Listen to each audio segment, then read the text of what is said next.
Coucou tout le monde! Déjà 23e jour de notre calendrier de l'Avent, donc avant-dernière réalisation.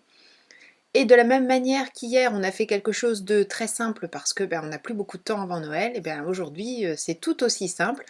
Un tout petit peu plus long parce qu'il y a un petit peu d'assemblage, mais vraiment d'une simplicité enfantine. Mais ce que j'aime beaucoup dans cette réalisation, c'est la petite couronne et j'avais très envie d'en faire une encore cette année.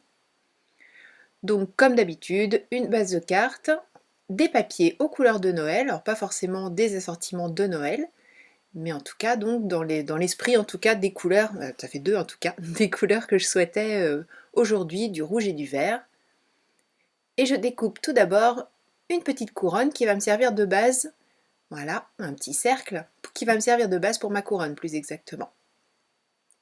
Ça, ce sera le fond de ma carte, mais on verra ça tout à l'heure. Je commence par découper des tas de petites feuilles. Donc j'ai cet ensemble de die qui découpe du feuillage. Je choisis deux feuilles qui me semblent avoir un arrondi intéressant pour entrer dans la petite courbe de la couronne. Et j'en découpe plein dans les deux tonalités de vert qu'on voit ici. Trois. Dans les trois tonalités de vert. Non, en fait, j'en ai même pas fait dans celui à pois, en fait, je crois.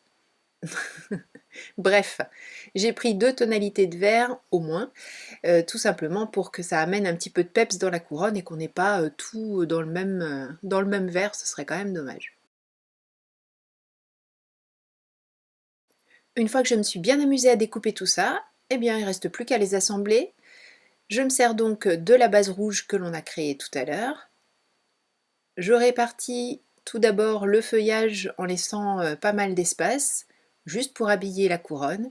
Et après, en les superposant, en essayant de faire en sorte qu'ils ne se chevauchent pas trop, mais qu'on cache le cercle rouge de base, je crée ma petite couronne au fur et à mesure. J'ai redécoupé quelques feuilles parce que je ne savais pas exactement de combien j'aurais besoin.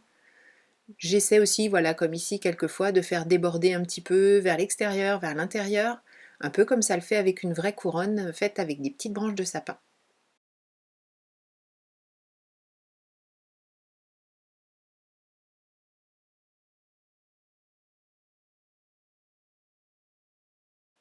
Une fois la couronne terminée, donc comme vous l'avez vu, j'en ai mis aussi un petit peu en dessous du feuillage pour créer des effets d'épaisseur. Donc une fois terminée, je fais le devant de ma carte, je découpe un rectangle comme je le fais bien souvent, mais cette fois-ci je vais glisser ce rectangle de papier dans un classeur de gaufrage. Alors peu importe le motif, moi j'en ai choisi un qui me plaisait bien. Ah oui, avant de le glisser dans le classeur de gaufrage, j'ai fait comme d'habitude, j'ai mis un petit peu d'encre. Donc voilà mon classeur. Je ressors le tout et pour faire un contraste et donner un petit air un petit peu enneigé entre guillemets, je passe mon pad d'encre blanche partout sur le relief. Je colle ensuite ce rectangle sur la base de carte que j'ai découpée.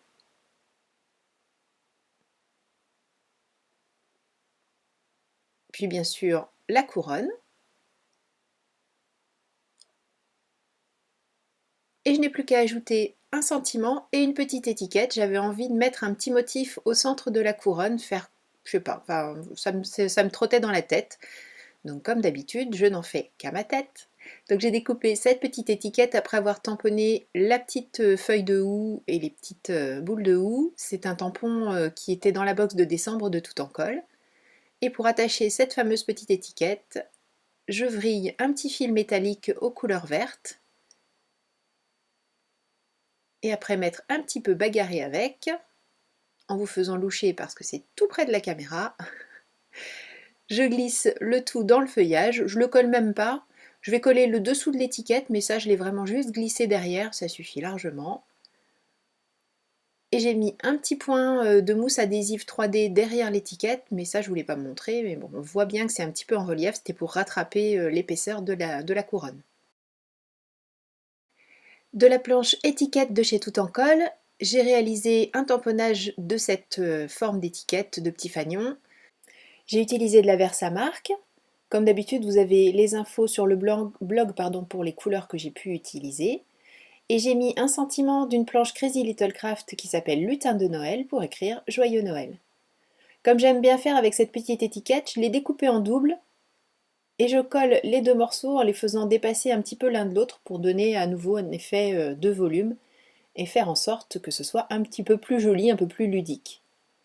Et pour finir, des baies rouges C'est tout simplement du cristal drop que je pose en petites gouttes un peu partout pour faire comme si on avait des petites baies dans la couronne de Noël.